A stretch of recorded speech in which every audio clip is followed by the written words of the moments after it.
Now, I don't know why y'all came to hear me talk about making kites today, but nevertheless, can you hear me? I'm not a big microphone person. Anyway, who was here yesterday? Ew, okay, you remember the jokes then. I'm going to have to come up with a new shtick here. Anyway, what I decided to do today was throw a few of the same plants in from yesterday, and then as Brian and I were driving almost 3 hours here this morning in the dark, I'd say, Brian, fetch! So we jumped out and we picked a bunch of different plants, and then when it finally got daylight, that's Brian. He's a good feller. Anyway, but what I'm going to do today, if you don't mind, is I'm going to combine, well, actually I'll do both in a combination form of edible and medicinal wild plants. All plants, remember, are medicinal, every single one of them. A lot of them are also edible, and a lot of them are also utilitarian. You make dye, cordage, rope, fire making, that type of thing. And so I brought y'all some, oh, wait a minute. How many of you ever seen the movie RV? Remember when they had the tortillas? Well, I made tortillas last night for y'all to try with yellow dock. And I'm going to talk about that. And they are really good because it's in the buckwheat family. So it's like having buckwheat family tortillas, or as we say, tortillas. And I love making Mexican food, and this is just a way to expand upon it. But when it comes to using edible wild plants or medicinal plants, there are some guidelines that I always tell people. I'm stuck. Hold on a second. I'm going to yank this whole thing over. Anyway, there are some guidelines that I always tell people. But the number one thing is don't be afraid. Your odds of poisoning yourself are very, very low. Did not say non-existent, but they're low. In fact, if you really want to quietly come talk to me later on and want to poison somebody, I can do it out of your garden from your vegetable pots that you got on the back porch. There's some toxic plants in your garden that we think of as just vegetables. But the first thing you need to do is feel safe in identifying the plant, whether it's edible or medicinal, because everybody's already afraid of nature. And I know a lot of herbalists that are afraid of nature that just do their little stock formulas, don't pick plants. It also, if it's a wild food, it has to be something that you get more calories from than what you spend getting it. You get a wild food book, it may be about that thick, 999 pages or nibbles. That'll cost you 5,000 calories to get 200 calories, and then you've got some good ones. And then it has to be something that either tastes good for the wild foods by itself, or it can be incorporated into a recipe that tastes good. I'll give you a can of salve, the first person that can tell me the most toxic plant in the world. No, you don't count, Brian. He's one of my students. Brussels sprouts. Kill you dead. My wife was saying, you can eat a Brussels sprout. I made it with bacon around in it. It's so good. I said, I can't eat it, baby. I love you, but I can't eat it. She said, well, just try it. And I said, watch. Put that up. Got about right there, and there's an imaginary line of demarcation where I go, ugh, ugh. But the point of that is, if it doesn't taste good to somebody, I don't care how hungry they are, they won't eat it. And so for me, I may eat some weird things sometimes, but they have to taste good. And so I'm going to talk about something that absolutely is slap your mama good, that you'll love. And I have a volunteer here that I volunteered. So, but let's go down the line. And if you have a question, please feel free to raise your hand and ask it. And somebody keep me on track, because I'm used to teaching all day, every day on my herb school, so I lose track of time. That was quick. Yes, ma'am.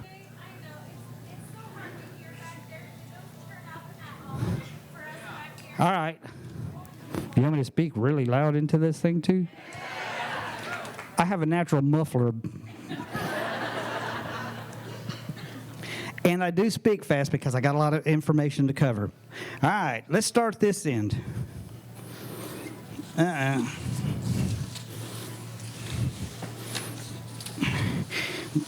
actually, Brian fell down on the job. He was supposed to follow me in waving this thing. Do you recognize it? Don't say tree.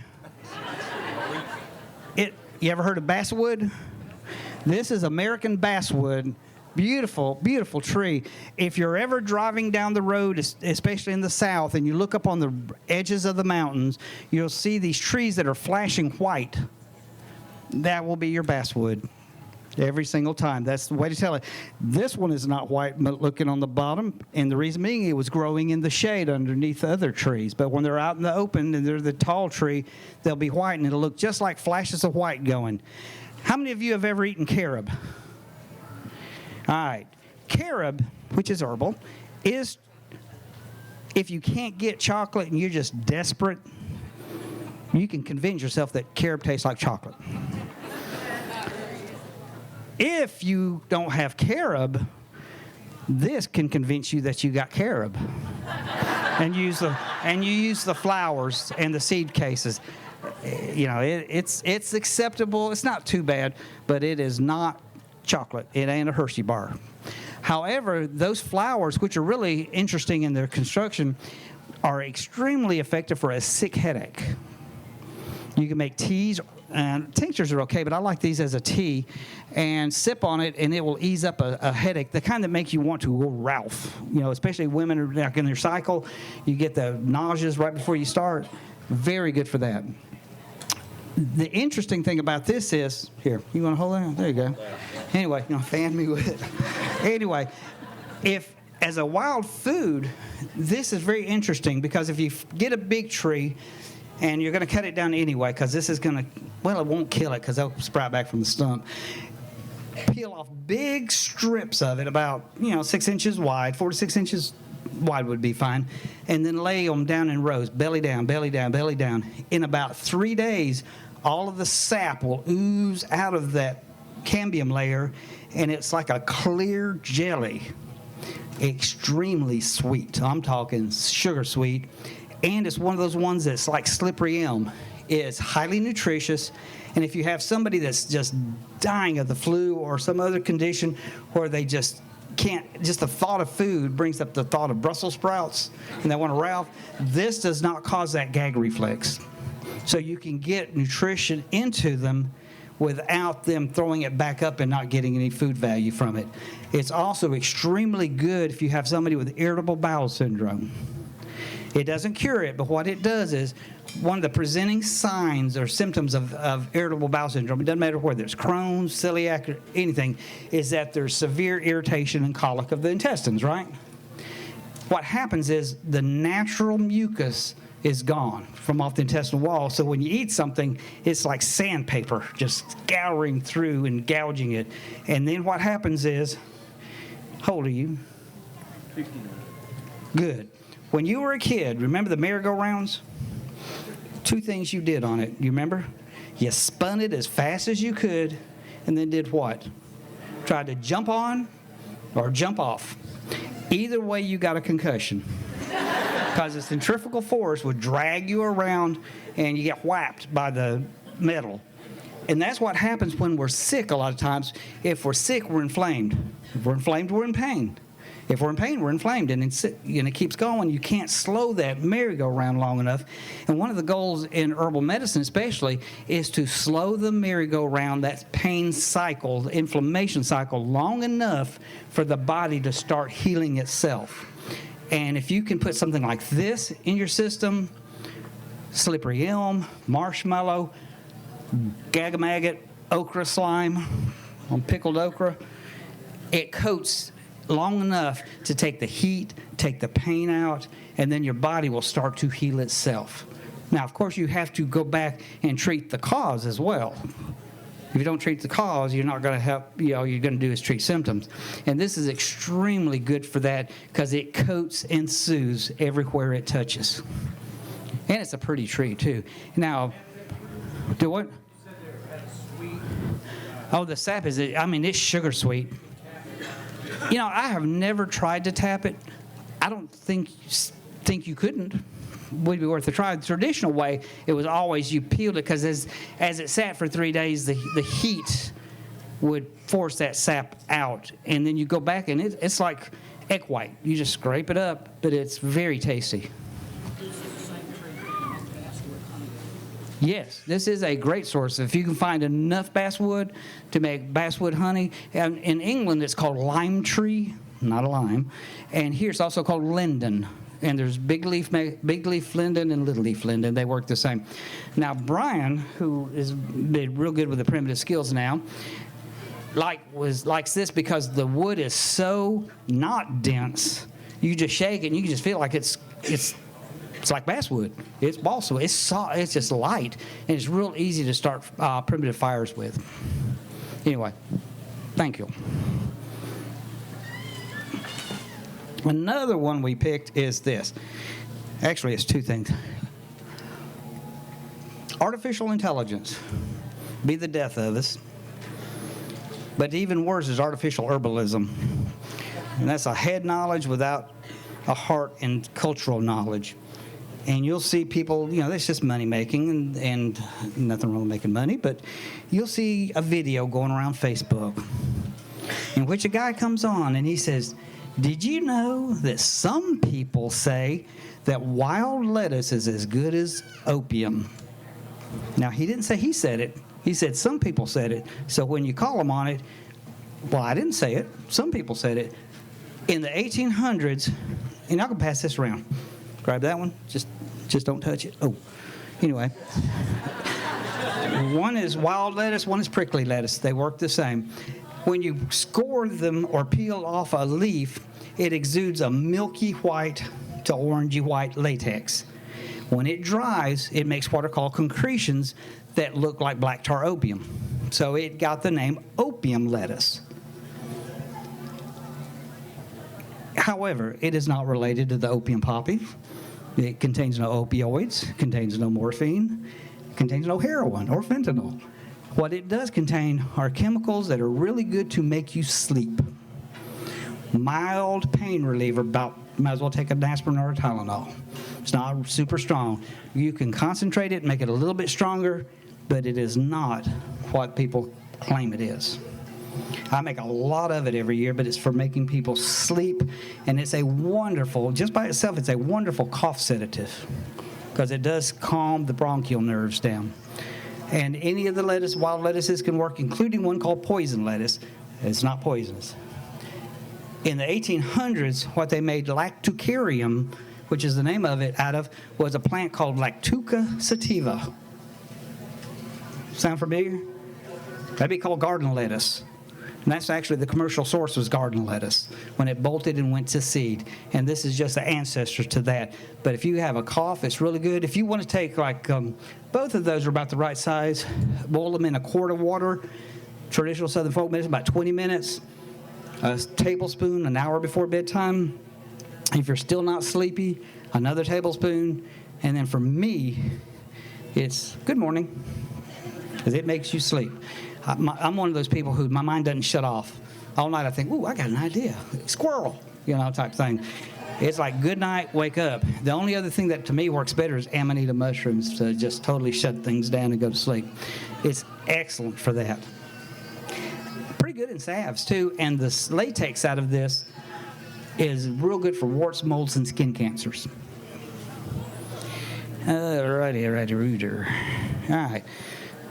Go home if you don't know this one. It is a pine, I'll give you that. Anybody know what type? Nope. Can tell what part of the country you're from. Not longleaf. Loblolly. Loblolly pine. It doesn't matter. They all work the same. However, you said what? White pine, right? Where are you from? Indiana. You got white pine. We got it down here, but not as much. White pine was actually the official pine of medicine in the 1800s, recognized by the U.S. Pharmacopoeia and the dispensatory. If you've ever cooked something, you always have a recipe you think, it's just a little bit better if I add this ingredient. White pine just seems to have the edge on the other pines, although all of them will work. Back during there was this pandemic not too long ago. You notice how, by the way, did you notice how it just sort of faded away? All pandemics last about 2 or 3 years and burn out. It's still there, but it's burnt out. However, here's one of your treatments. Pine, because pine, like the other tree called sweet gum contains a chemical called shikimic acid. Shikimic acid is the base chemical for Tamiflu. Yes. How about that? Is that better? I'm going to just stick this to my face. Well, I hope nobody else had anything. Anyway, and the shikimic acid that's in Tamiflu was actually made from a plant called star anise. Very short supplied at different times, comes out of China. And people are starting to have problems with Tamiflu, with side effects, not being as effective. You don't have it with pine or sweet gum. Pine also contains vitamin C, another antiviral that inhibits the ability of viruses to replicate. Excellent for that. Use the young branches to get your best bang for the buck. If you make teas or sparkling sodas with it, it's a food that actually will keep you healthy. And what it does is it inhibits the ability of the virus to reproduce and helps to drive it down into dormancy. It's an excellent medicinal plant. If you gather pine pollen in the spring, it's an androgenic herb, and from it builds testosterone levels. And it got real popular about 10 years ago in California. Some people were coming out of a gym, and there were the big boys, licking their windshields. Now, that being said, not unusual, but somebody said, well, why are you licking your windshields? Because it gives us big muffles. And sure enough, it's because it increases testosterone. Now, for women, it balances testosterone and estrogen levels out. So it's very good when those are out of kilter. And a lot of people think, women don't have testosterone. Yes, you do. Small amounts, right proportions, right ratios, or your body starts to have issues. And this balances those ratios out. For anybody, it gives you lots of energy. Very good energy producer. And it tastes good. I use it as a flour, making pancakes and cookies and things. And it's very light, very almost corny tasting, but it's really pleasant herb to use. And you can go whole hog into all the uses for the turpentine, the sap, for healing skin conditions as an antiseptic, etc. And in a famine situation, if you peel off the outer bark, get that thin layer on the inner side, as it dries and it looks like bacon. You can fry it up just like bacon, and it tastes just like pine tree. But it looks like bacon. Now, here comes the good one. How about that? How about this? Yeah. You can't use the dry needles. You can only pick off. Well, when the needles are brown, they're worthless. You want fresh needles. If you get them, you want the fresh needles at the very end of the branch. They're juicier, they're tastier, and they work better. But no, the dry brown ones, the only thing they're good for is chiggers. And that's it. All right, how about this? Don't say dock, say what? Yellow dock, curly dock.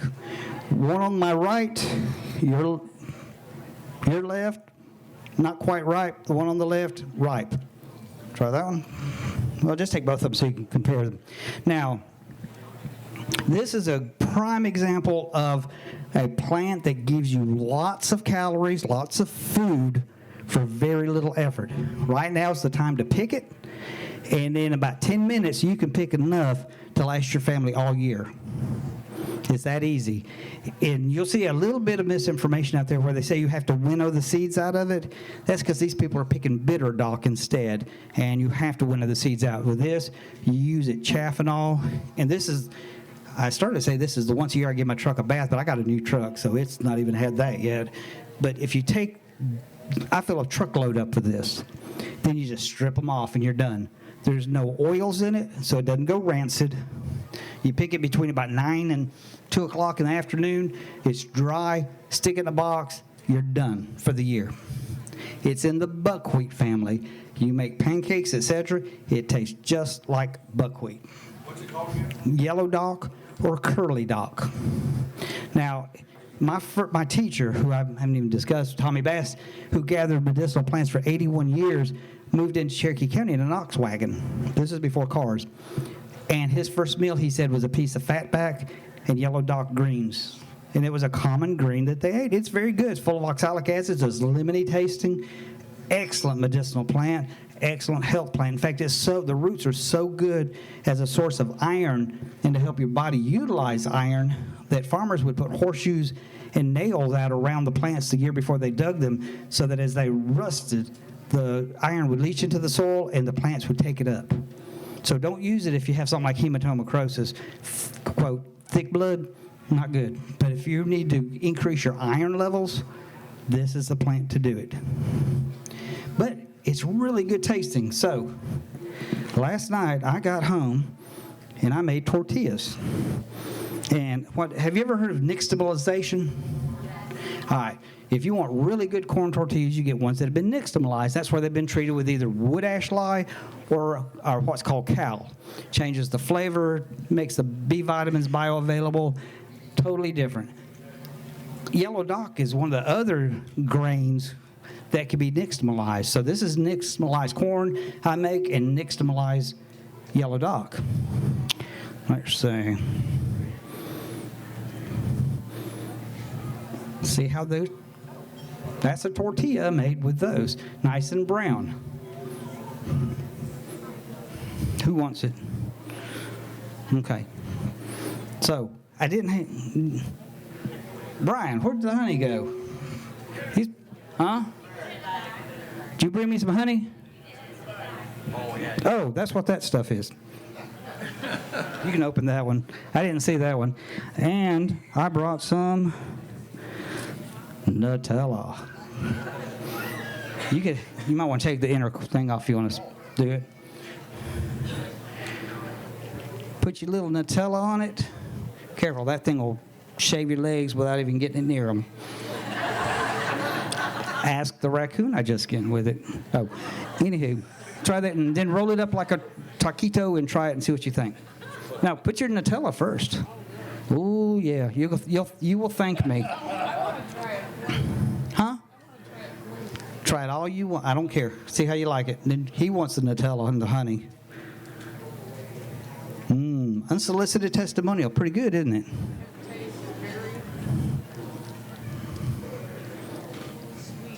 Very sweet. Yes, it is. Very good. And I'm going to have samples back in my booth when we get through so you can try them. Okay, what you do is just strip that branch. That's all you got to do. Strip it, pick out any big leaves if you don't want them. Throw it in a Ninja. Just grind it down to the texture you want, and you use that as an addition to the flour. So if you've got flour or corn masa, with that about a third can be yellow dock.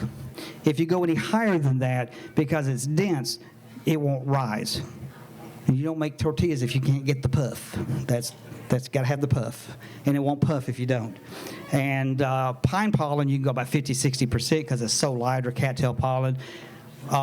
Acorn flour, on the other hand, is dense as crud. I mean, it's just dense, so about 30%. Or you have German black bread when you make it. Unless you're making dotori mook, which is Korean, and it's really good. Well, they're too busy eating to say anything. Huh? Well, he likes it with Nutella, don't you? I think it's better with Nutella. Yeah, thank you. Okay. Anyway.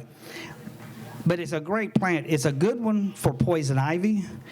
Take the roots, boil them in milk if you can. They'll work in the water, but milk sets tannins. It makes it more drying and more astringent. And then apply that and stay away from cats, and you're good to go. It'll dry it up really fast. All right. This is one I just went and picked. All right. How about that? Queen Anne's lace. A lot of people are afraid that they'll pick poison hemlock. Those of you who know it, how do you know the difference? It ain't furry. It's hairy. Okay. Queen Anne had a crown. So if you look at the umbels, there's a tiny little purple floret in the center, which it's interesting because this makes great jelly, and it'll be pink because that one little tiny purple floret. If you look, and you can pass these around, if you look underneath, wait a minute, one of them, there's two. If you look underneath the flower head, you'll see her skirt. Those are called bracts. No other plant in this family, the Apiaceae family, has that purple floret and bracts. None. And Queen Anne, being in the 1800s, didn't shave her legs. So she had hairy legs. Poison hemlock does not. It's smooth. The umbels are spread out. No purple flower, no skirt. And, of course, it does not smell like a carrot, which is all this is. This is the wild carrot, got domesticated into a garden carrot, and then it's quite happily being a wild carrot. Medicinally, this is very good for weight loss. It speeds your metabolism. It is a powerful diuretic. In fact, one of the old sayings, forgive my French, is that it would make you piss like a Russian racehorse. And I always thought, why? Then I realized the Russians were really big horse racing cheats. So they'd dope the horses up, then give them Lasix later to flush it all out. This is one that if you start to drink it for the purposes I'll mention, be close, because you will go to the bathroom. And what it does is, if you have gout, this breaks the uric acid crystals into smaller pieces, and then it's such a powerful diuretic that it flushes it out of your system. Very, very effective. I was doing a program on some people's, had like a 1,000-acre ranch down in South Alabama. And before I went, the lady said, Grandpa's got gout so bad he can't hardly get around. Told him about the Queen Anne's lace, got down there, and he's running all over the place because it works that fast. However, there is herbs can have issues with them, and the big issue with Queen Anne's lace is that it is such a good diuretic.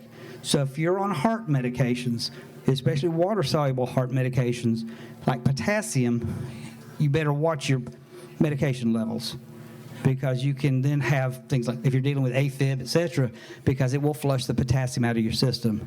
And in that case, you may want to go to dandelion, which is a potassium-sparing diuretic. And that doesn't mean it doesn't flush potassium out. It just replaces the potassium. And what time is it, by the way? Tim? Oh, gosh, I could slow down. Okay, here in traditional Southern folk medicine, everything was boiled, steeped, or made into a salve. Practitioners did not make tinctures. That was doctors. That was the pharmacist or druggist.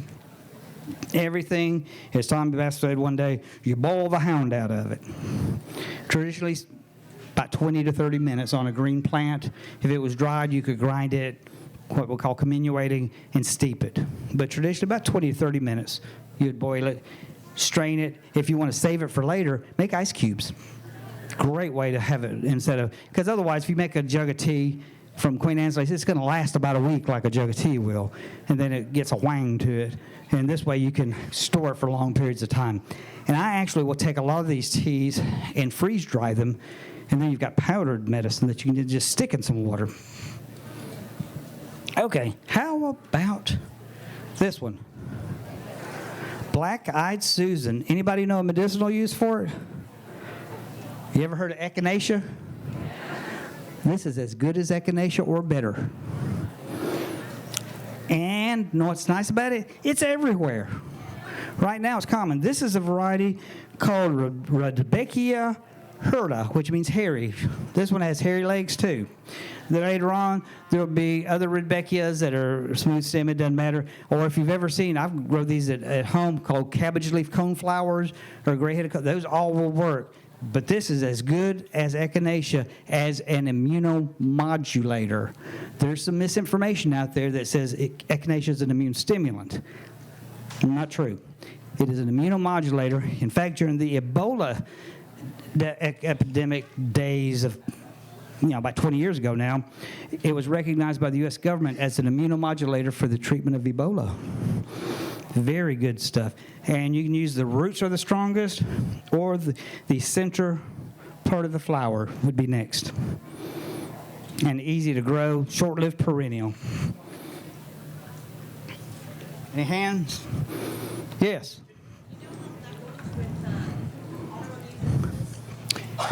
Let me tell you this. This is where that misinformation came out of a study in Minnesota, I believe. If you go back to about 1840 to maybe 1920, you had the era of the eclectic medical practitioners before the allopaths ran them out of business. They really believed in echinacea, dispensed millions of doses of echinacea for about 80 years.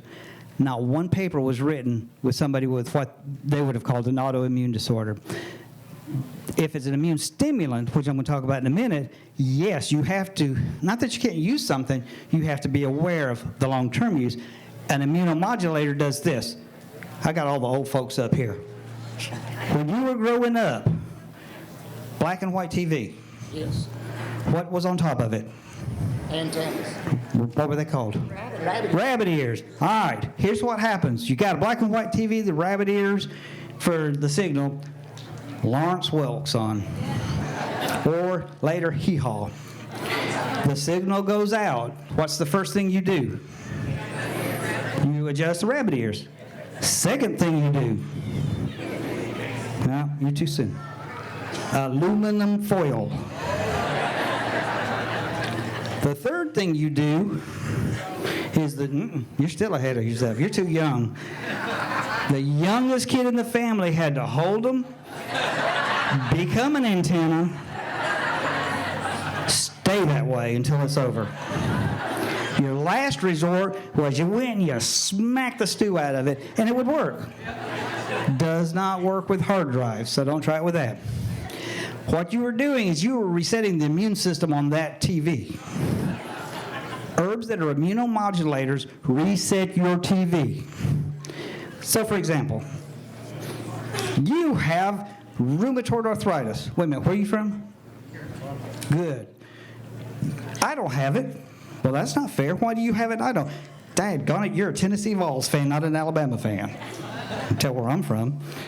You ate at Jackson instead of Hardee's. No, you ate at Hardee's, it'll definitely do it. Who knows? It doesn't matter, does it? For some reason, your immune response sees your body as the enemy. And it really doesn't matter why. An immunomodulator goes up and says, bam, stop. No, I'm not understanding. Anyway, it says, stop seeing the body as the enemy. See the disease etiology as the enemy. And it helps to reset it. That's what echinacea can do. Now, on the other hand, see, I got all these plants covered today.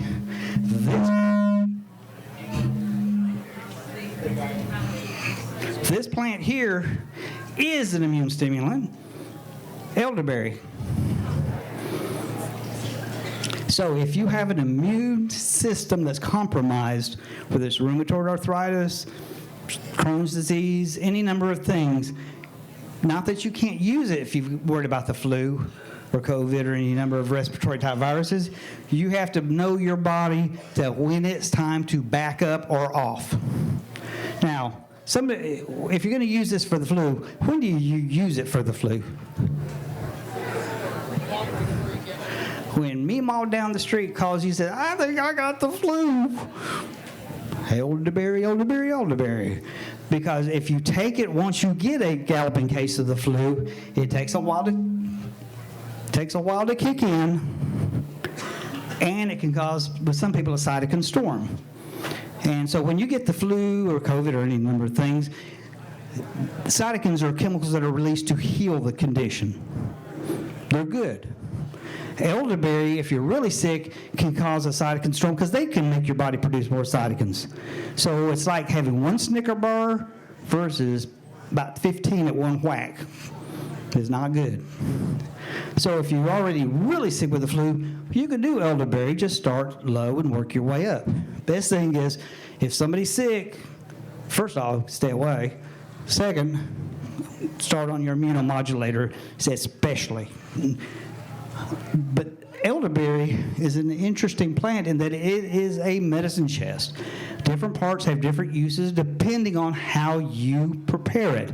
So if you take the flowers, right now they're really nice smelling.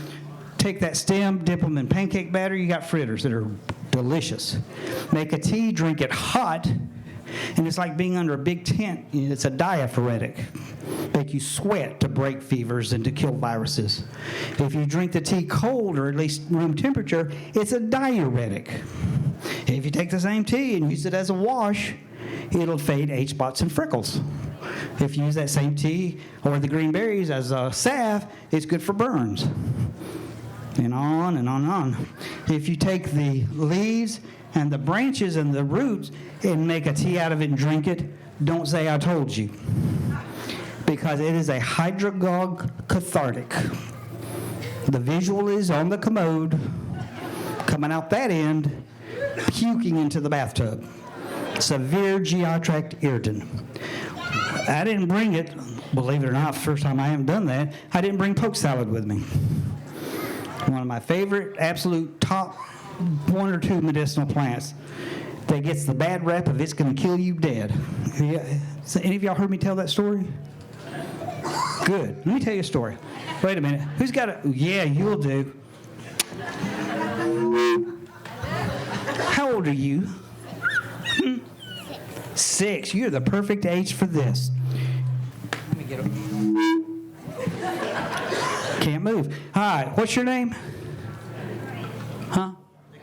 Victoria comes in. Mommy, I got lipstick. And she's got poke jelly all over her lips.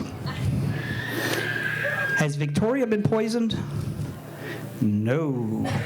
But a much, much, much more severe, life-threatening, acute thing's about to happen. She's fixing to suffer from what's called a conniption fit. Because Mama going to have a conniption fit because Grandmama said, don't you let that baby eat no pokeberries, they'll kill her. So 911 may help you. My baby doesn't eat pokeberries, she going to die. ER, gastric lavage, used to be Ipecac, any number of things. And Victoria goes home, I'll never touch a pokeberry in my life if I live to be 9. Now, was she poisoned? No, but she goes down in the books as a case of poke salad, poke root toxicity, poisoning. I have tried, because I've been doing this now since 1984, and I've been trying to find all the people that have dropped down dead from poke salad. They don't exist.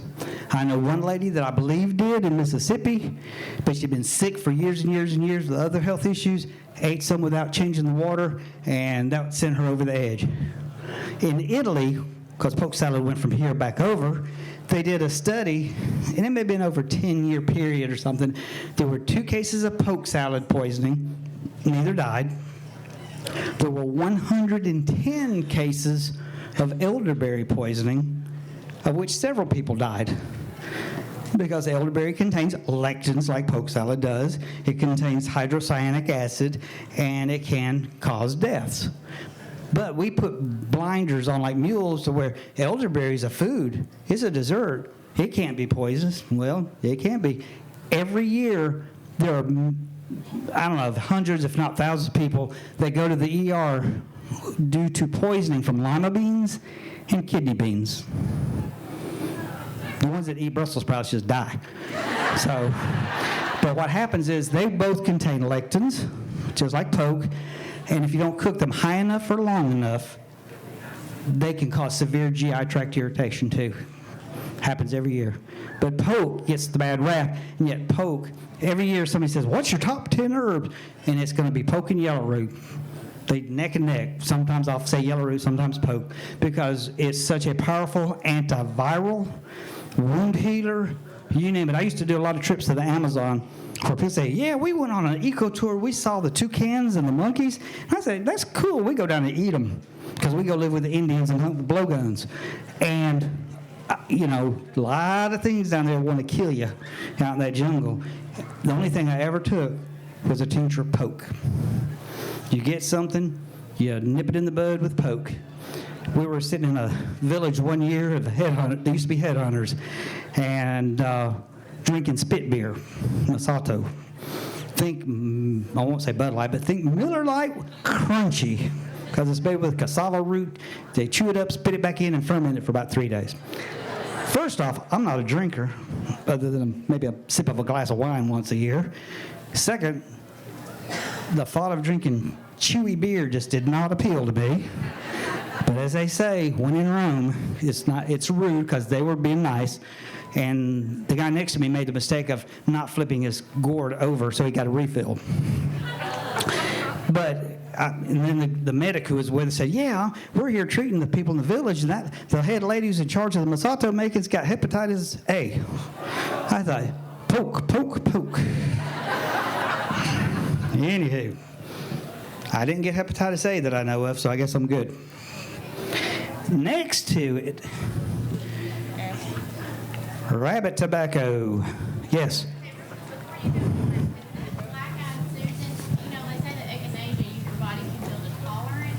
Niet. That's Russian for no. That's another mythology that came out of that Minnesota study, is that you can only use it for a certain length of time, and then you better, actually, after you quit taking it, the effects can be stronger. Every herb you take, I recommend getting off of it every once in a while, if for no other reason than the law of decreasing returns. But now that's another part of the mythology, is that it quits working or goes the opposite. Nope.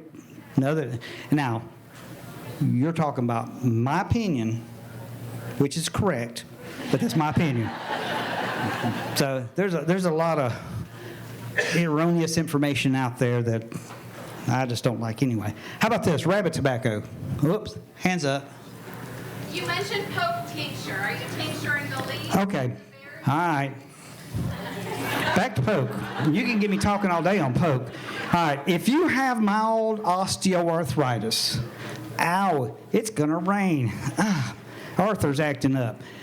Poke berries. You can just take the berries, 2 or 3, swallow them whole every 2 or 3 days, and as they go through you, the seeds leach out the anti-inflammatory properties, and it eases up the mild osteo. Not going to kill you. People say, well, birds don't, get poisoned by them. That's because birds don't have teeth.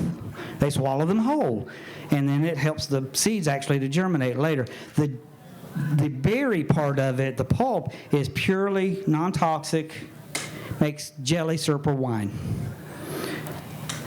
The seeds, if you look at a pokeberry on my sign for our herbal conference, there's 10 little tips on it. Each one represents a seed. So you got about 10 seeds per berry, so about 30 seeds if you just want to store and dry the seeds, or you can freeze the berries or dry the berries.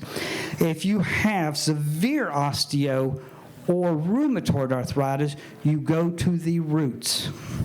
The roots you respect. They are extremely strong, extremely effective at resetting the immune system and acting as an anti-inflammatory because of the saponins. However, it's one that can make you very sick to your GI tract. So you start off with a tincture of the roots, 1 drop, 3 times a day. Day 2, 2 drops. Day 3, 3 drops. Work up to the sweet spot of anywhere from 5 to 8 drops in water 3 times a day.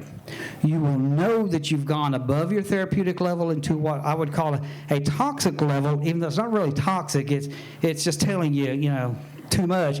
If you start to flush, heart racing, and you start to feel like the Three Stooges. Had a friend of mine who full-blooded Cherokee Indian, and he had carpal tunnel syndrome in both hands from drumming. And this, full-blooded, not wannabe. And he went on the powwow circuit for a couple of weeks and got off the poke. He was using that for the inflammation part, not to heal it. Came back and he started taking it again, and he called me laughing one night, and he said, let me tell you what happened. I was sitting in my easy chair, and all of a sudden my heart started racing. I thought I was having a heart attack. My face flushed, and I couldn't think straight, and he said, I called my wife, and I said, I'm dying. And she said, well, what are you doing? He said, I'm taking that tincture Darryl gave me for the carpal tunnel. And she said, well, how much are you taking? 8 drops. She said, what did he say? Start over. And he's the one that would call me, and he'd say, Darryl, who's your favorite Indian? And I'd say, Tonto. We had a good laugh on that. He was not offended. And in fact, his uncle was the one that at Cherokee would stand up there with the head bonnet on. And I'd say, Jimmy, that's a Western head bonnet. He said, yep, the tourists like it, and it pays the bills and puts food on the table. Said, I can give you credit on that one. Anyway, but folks, it's a wonderful plant. In fact, man, y'all don't wear enough hats anymore. Your hat's bigger. Can we borrow your hat? Would you pass that hat around? If you want to put your, I'm going to give away a book and a jar of salve today, and a hat. So if you put your name on a little piece of paper, or and I'm going to draw from it. So just scribble your name down. If you put it on the back of a $20 bill, your odds increase. Somebody did it one year, and it was a $2 million bill. I didn't take it to the bank. But yeah, just put your name in it. I'm going to do a giveaway. It goes into the salve. Most of you probably don't know me from Adam's house cat, as they say, right? I'm going to give you the quick, who am I? My name is Darryl Patton, obviously. In 1983, got out of the military, was homesteading, and then getting a degree in special ed. I taught autistic kids for 30 years. And I had 5 different people came up to me, said, you need to go see Tommy Bass. Never heard of the guy, but they didn't know each other, and I thought, go see the old man. 20 minutes back. I went up there, set my clock for 20 minutes, this old guy up on the roof, putting peace tin down, and exactly 3 hours and 20 minutes later, I left and was hooked on plants.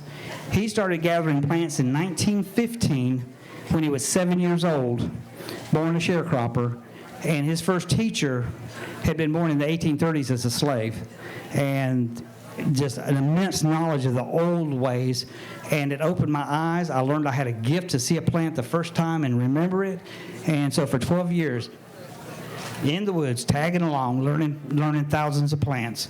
So, and I've done this now 39 years, and it's as fun today as it was day one.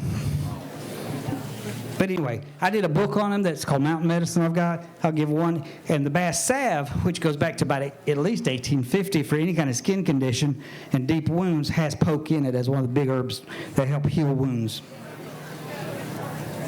And it has rabbit tobacco. All right, admit it, country people. Who smoked rabbit tobacco? Corncob pipe or brown paper lunch sack? Y'all city people or something? Okay. Well, that's aging me. I said to my wife one day, I said, you know that old lady down the street? She said, she's probably your age. So, I hadn't thought about that. I'm getting on up there. Anyway, rabbit tobacco, life everlasting, because it looks like it's alive in the wintertime. Cudweed, because I thought rabbits chewed their cud out in the field eating it. This is in the top 5 of my herbs, especially for antiviral herbs that affect the respiratory system. You can take this, boneset, and mullein, make a tea or a tincture, put that in a nebulizer, and I won't guarantee it as far as you coming back and asking for money, but I will guarantee it will stop COVID lung from developing. It stops that fibrosis that kills people. It's amazing how well it works. Okay, you take rabbit tobacco leaves, mullein, and boneset. Boneset, not comfrey boneset, boneset eupatorium perfoliatum, the bitter, fuzzy leaf thoroughwort. It's only called boneset because when people had what we call swamp fevers, it hurt. It made your tendons and ligaments inflamed, and it felt like your bones were breaking. Does not heal broken bones like comfrey does. And you make teas out of those or tinctures, and you put equal amounts of those into a nebulizer, add an equal amount of sterile saline, and that's a dose, about 3 times a day. I never lost anybody with COVID using that. It's wonderful stuff. Won't bring back the dead tissue, but it keeps the rest of it from going fibrotic. Anyway, if you take that rabbit tobacco, boil it, inhale the steam, it'll open up your sinuses and your lungs. If you smoke it, it causes spasmodic reflexive action of the lungs. In other words, it irritates them and makes you kick out the phlegm for bronchitis. If you make a tea and drink it, it dries up that phlegm. You think, well, how can a tea dry up liquid? Because what it does is it contracts and constricts the moist tissue so it's not as thin and permeable, and fluid doesn't leak into the lungs, and it shuts off the production of more mucus. So it dries your lungs. Very, very, very effective for that. Excellent, another excellent plant for poison ivy, by the way. But it's not real well known, but the terpenes in it are amazing antivirals, especially for respiratory viruses. Time. 9:45. Oh, I got time. Okay. How do you use it for poison? Boil it. You can boil it in water and just as a wash. Use it hot, and the heat will cause the histamines to be released in that area so that you don't itch for about 6 hours. If you want it really drying and astringent, boil it in milk. Any plant, sumac, oak, anything with a lot of tannins or gallic acid, if you boil it in milk, it sets the tannins and makes them even more relatable to the disease or the condition. Body perceives tannins better that way boiled in milk. Anyway, story. And not that I've told any stories today, but I was doing a program for some master gardeners one year. About 60, 70 people. And they were probably, master gardeners, they're all about 60, 70 years old, a few young people stuck in the middle. And I said, how many of y'all remember smoking rabbit tobacco? Oh, yeah, these were country people. Yeah, a bunch of people raised their hand. If you couldn't get rabbit tobacco, who smoked crossvine cigars? You take the crossvine, split it down 4 ways, light it, suck your eyeballs out, trying to get the air through it, and burn the tip of your tongue. I had about 6 or 7 raise their hand. And I said, if you couldn't get that, who smoked pot?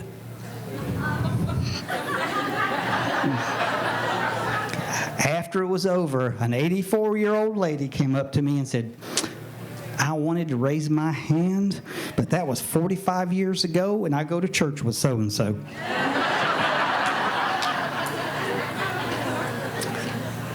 Anyway, nowadays, if you ask that, especially in Michigan or someplace, everybody raise their hand. Anybody from Michigan? Are you? I do. I teach up there every year. We were up in Hastings doing the Herbal conference up there. Oh, dude. Walked out the door at Hastings, and I went, and it brought back my teenage years. And right down the street was a pot farm, and it wasn't CBD hemp. And it was in full bloom, so I drove down there. They got these giant fences they got to block them off with. And so I stayed on top of my truck trying to take pictures. I thought, I bet they got me on camera.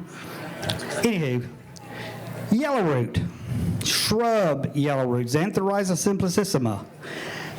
I was talking to a guy in West Virginia a couple of years ago, and about 20 minutes into the conversation, he said, wait a minute. And I said, wait a minute. He was talking golden seal. I was talking shrub yellowroot. Same chemical, same uses. Shrub yellowroot contains a chemical called berberine.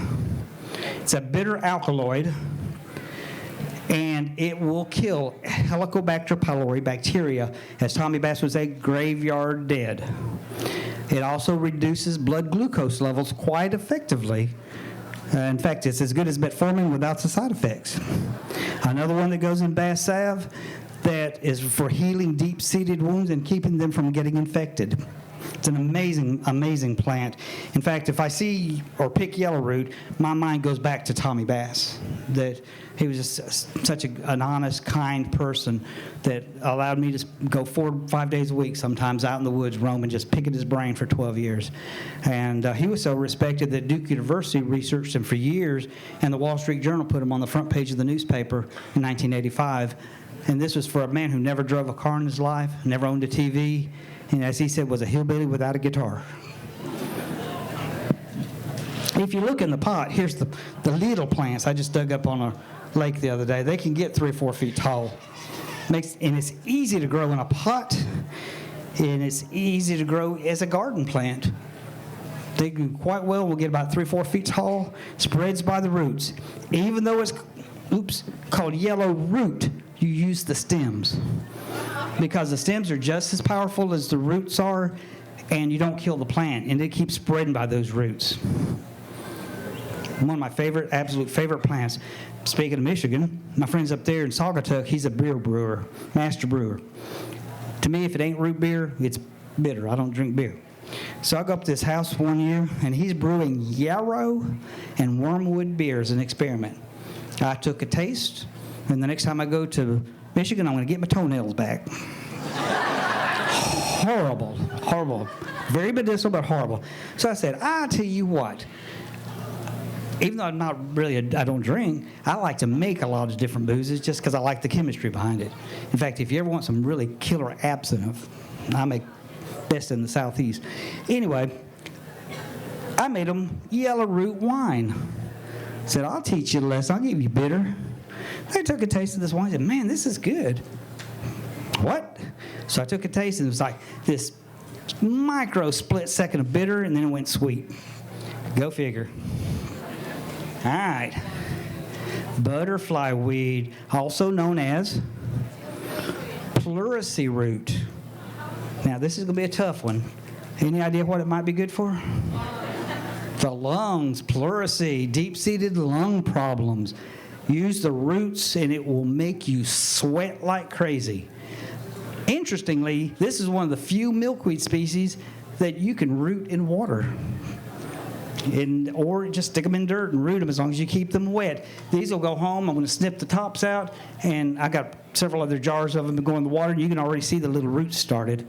They are a source for monarch butterflies, not as big as common milkweed, which is all over up here. And I'm on a milkweed kick the last couple of years, transplanting and getting a meadow full because they're also host plants for lightning bugs. If you want to see a bazillion lightning bugs, get a big field of milkweed going. But the root on this is a diaphoretic, make you sweat. It'll sweat, and when you sweat, it lubricates that pleural membrane and brings back that lubrication. I had pleurisy one time and wouldn't wish it on most of my worst enemies. Now, common milkweed with the milky sap is one of my absolute top 5 favorite edible plants. In fact, we're going to stop on the way back, pick teasel and milkweed buds, and the flowers are so sweet, you can actually dry make sugar with them. Any questions before I rattle on for a couple more minutes? Where's my hat? Yes, sir. So, how do you hold the proper quantity? The simple solution is you come to my herb school. And I do online stuff too. Well, what I would do is, unless you're in Canada, in fact, it's a Tennessee book. Get Wildflowers of Tennessee, the Ohio Valley, and the Southern Appalachians. About $25 on Amazon. It's made of some weird paper that lasts forever out in the woods, color-coded. All wildflowers, remember, all plants are medicinal, and it's a very good guide. The map on the back shows you the range that it covers. It's incorrect. It should expand on down about Montgomery and on up to about middle Michigan before things change. I was doing a program up in Michigan first year, and I said, can you come to this nature center and do a walk? And I said, yeah, let's go check it out. This is like in Grand Rapids, I think. And went there, and the ranger said, hey, come on out and I'll show you what we got so you can talk about it. I said, no, I'm okay. Right before we got ready to get it, he said, are you sure? And I said, yeah. I walked out the door, bam, bam, bam, bam, bam. He said, well, how'd you do that? And I said, well, first off, about 80% of the plants are the same as in Alabama. The rest are either closely related. I studied plants all over the world. And then you got a few that aren't related, but I've studied them.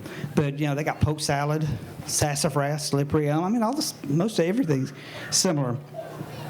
Anywho, so get that, and then you start picking out plants that you relate to. So, for example, I bet your heart goes to that baby, right? So you don't want to get poke root poisoning, but you want to know herbs that are good for her. If you're older, you got elderly parents, you want to take care of your parents. If you're fit and fiddle in the middle of life, you start looking at, do I have health issues that I deal with? Or am I scared that something's coming up that I want to be prepared for? And that's what you start to get a small amount of those plants and start studying them, using them, and start putting it in your subconscious mind. Wildflowers of Tennessee, the Ohio Valley, and the Southern Appalachians. Now, another book that you really want to get is called Resources of the Southern Fields and Forests by Francis Porcher. It was written during the war between the states and is all on plants and everything that the Confederates used. And it's about 700 pages of pure gold. In fact, if everybody would chip in $20, I could buy an original 1863 copy. I've got the 1869 copy, and it's even rarer, but I want that 63 copy for my collection. It's called, the actual proper name is Resources of the Southern Fields and Forests, a Taxonomic Guide to the Vascular Plants of the Confederate States. But if you look up Resources of Southern Fields and Forests by Francis Porcher, Porcher, Excellent guide. And the apple doesn't fall far from the tree because his great grandson is a very famous botanist in South Carolina. Now, last two plants, I'm going to shut up. Wait a minute, where's my hat? Is it full yet?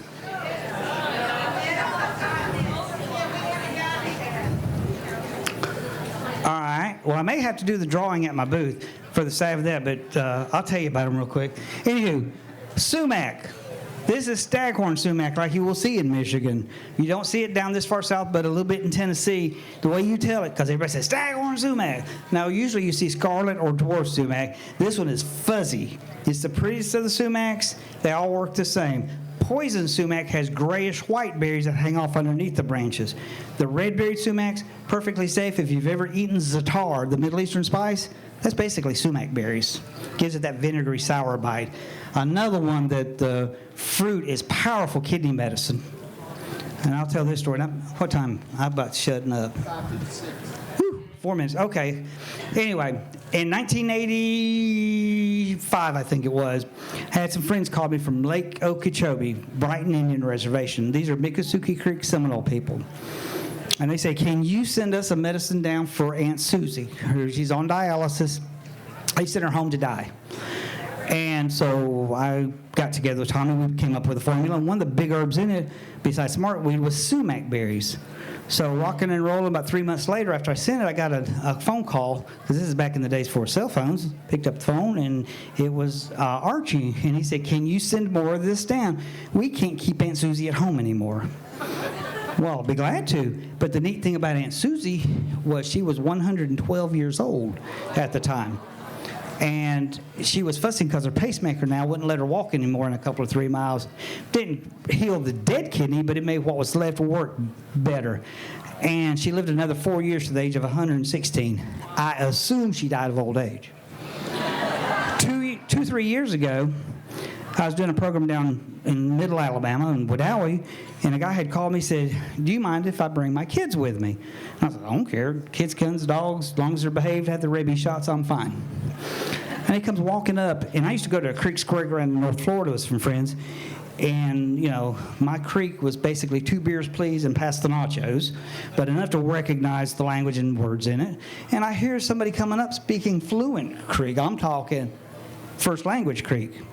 And I turn around, there's this guy coming up with the gorget and the beautiful ribbon shirt on, and 2 little kids who speak no English. They speak only Creek. And got to talk to him, and he said, well, yeah, Archie and Mary Johns are my parent. And I said, really? And he said, I bet you know Aunt Susie. And he said, well, that was my great-grandmother, or great-aunt, and we grew up hearing her tell stories of you and Tommy Bass healing her kidneys with the herbs. And I said, I told these people I wasn't lying, making that story up. But she was so beloved in the community, for one reason, because her childhood, she grew up listening to her grandfather tell her about fighting Andrew Jackson in the swamps of South Florida.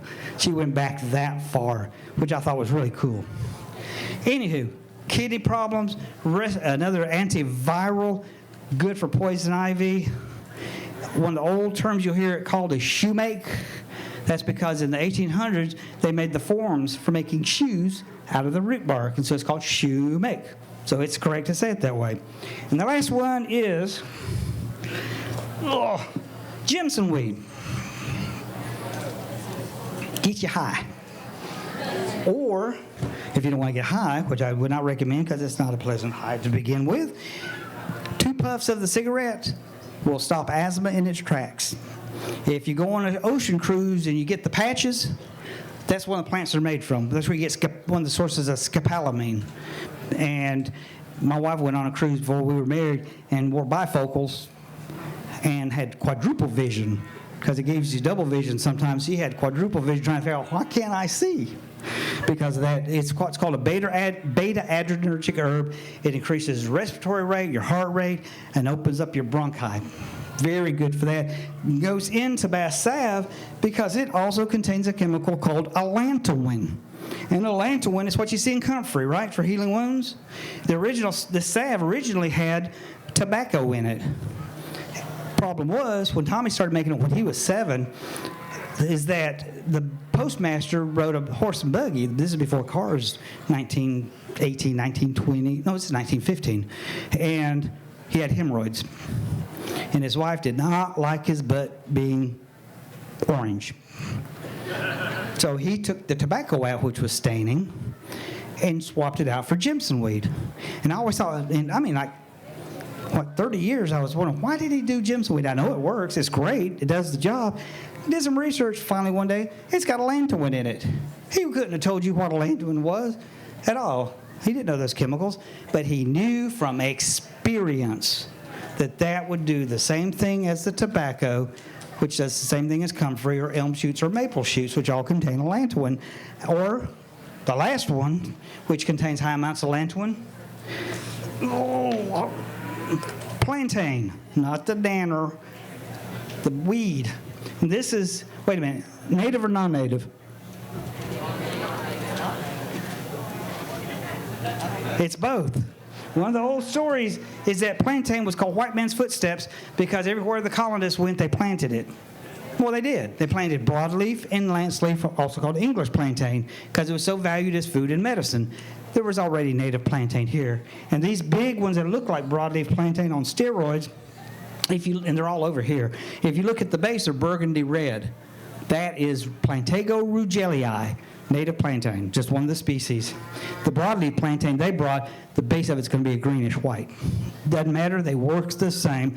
High in allantoin, great for healing skin wounds, wonderful for intestinal issues, pink eye. If you're old enough and admit it, you've used it, called Metamucil. It's from the seeds. So all that is a suspension. This will stop poison ivy, treat poison ivy, prevent poison ivy. Great for bee stings, insect bites. And I'm going to close on this. Potato. A lady called me one night, had gotten bitten by a brown recluse spider. Now, that can be really bad because it can go gangrenous and it just keeps on going and going and going until they finally just scoop everything out with the ice cream scoop approach. I told her, take a potato, boil it, cut the end off, apply it to the bite on her hand. Fine line between a hot potato and a potato that will scald you, so be careful. That heat, that moisture softens the tissue, brings blood to the surface, and draws, and it sucks that poison out. Said, when that cools off, do another piece of potato. And then I said, you know plantain? Yeah, it's in my yard. I said, get you a bunch of the leaves, throw them in a Vitamix or a blender, something, hot water, pulp it to where it comes out looking like canned spinach. Plop that on there till it cools off. Reapply till it cools off. Third time, bind it on. Called me the next day and said that when she took the potato off, you could see the venom that had sucked out. Because they're not trying to kill you, they're trying to break your tissue down to slurp up lunch. And by the way, a wolf spider, any number of spiders can also do that if you've got sensitive skin. And then the plantain neutralized any remaining poison. And the allantoin in it caused the tissue to start to regenerate and regrow. She said by the next morning she could see pink skin already started. Amazing, amazing plant. And I'll close with this. In the 1980s, what was the internet called? Don't say it. It was called The Tonight Show with Johnny Carson. If you got on The Tonight Show, everybody knew you if you wrote a book or did something. And I believe it was Tom Brown got on there and said, jewelweed for poison ivy. So everybody's passed it down. It's okay for some people. It's very good for fungal infections. Does not hold a candle to plantain for poison ivy. Plantain and white oak bark, knock it out, or sumac bark. Anyway, any questions before I shut up? Huh? I'm just right here in this booth underneath the trees. Just follow your nose to the pig pen. Yes? Are you going to sell any in the salve? Yes, I have salve and books over there. I got a few. I'm running out of books, but I got some. Yes? In a grid down situation, I would use plantain, echinacea, and rattlesnake master, and wild indigo. Both, topically and internally. Anyway, thank you. Meet me over there. I'll get the hat and we'll here. Run it up here real quick and I'll pick a name. First one's for the salve. Just grab one, not your own. Oh.